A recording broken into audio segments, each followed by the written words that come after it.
শীতের দিনের গরম গরম চিতই পিঠা দেখতে যেমন লোভনীয়, খেতেও কিন্তু অসাধারণ। তো চিতই পিঠা কী করে বানালাম সম্পূর্ণটা আপনাদের সাথে শেয়ার করব, না টেনে চলুন দেখি। শীতের দিনে গরম গরম চিতই পিঠা চুলার পার বসে খেতে খুব মজা। আর যদি হয় সেটা নিজের হাতে বানানো তাহলে তো কোনো কথাই নাই। তো কী করে বানালাম চিতই পিঠাগুলো সম্পূর্ণটা আপনাদের সাথে শেয়ার করব, না টেনে দেখতে থাকুন। মুচমুচে চিতই পিঠা দেখতে যেমন লোভনীয়, খেতেও কিন্তু অসাধারণ। আমি পিঠাগুলো একটা একটা করে দিব আর উঠাবো আর আপনাদের সাথে শেয়ার করব, না টেনে দেখতে থাকুন।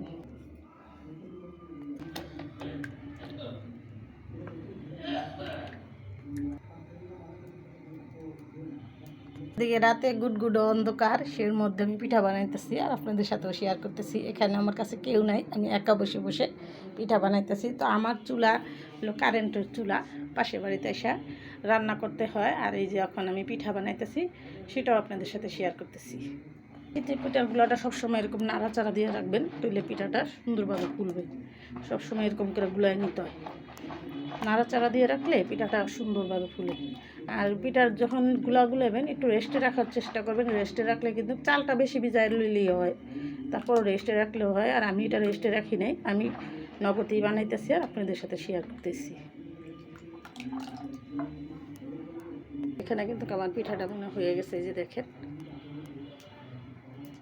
যে মুসমুস শব্দ হইতেছে, পিঠা হয়ে গেছে।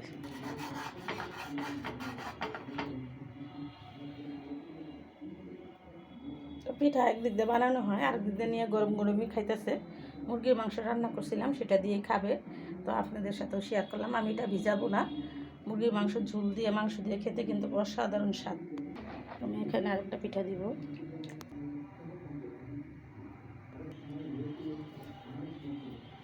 পিঠাটা ঢেকে দিব। গ্রাম দেশের এটাই সৌন্দর্য। মায়েরা চাচিরা যখন পিঠা বানাইতো এরকম চুলার পর বসে বসেই খাইতাম। আমার এটা হয়ে গেছে। তো এক এক করে আমি সম্পূর্ণ পিঠাগুলো বানিয়ে নিব আর আপনাদের সাথে শেয়ার করব, না টেনে দেখতে থাকুন। পিঠার জন্য ডাকাটাকি শুরু হয়েছে, পিঠা দিতে হবে। তো আমি আরেকটা খোলা দিয়ে তারপরে আমি পিঠাগুলো দিয়ে আসবো। আরেকটা পিঠা এখানে দিয়ে দিলাম, তো ঢাকা দিয়ে দিব। একটা পিঠা বানাতে 2-3 মিনিট সময় লাগে। নিজেরাই তৈরি করে খাবেন। বাইরের জিনিস খোলামেলা জায়গায় বানায়, তারপর আমরা খেতে হয়, যেহেতু বানানোর আলসিতে।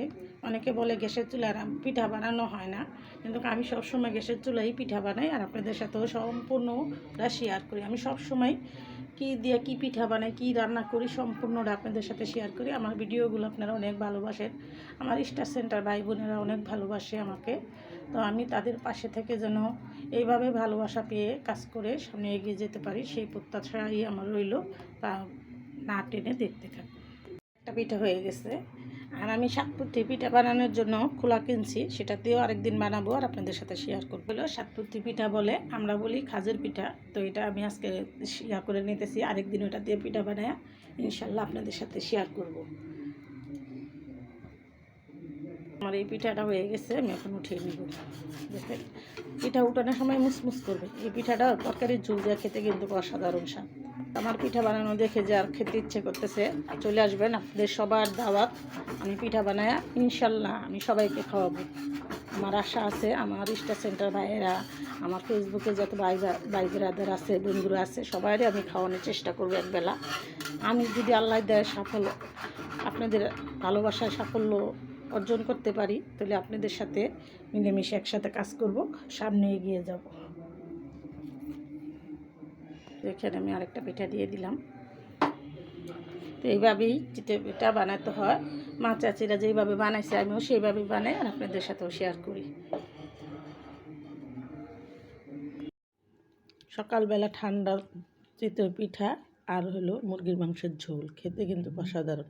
তো আমি মুরগির মাংসের ঝোল আর চিতই পিঠা কী করে বানালাম সম্পূর্ণটা আপনাদের সাথে শেয়ার করব, না টেনে চলুন দেখি।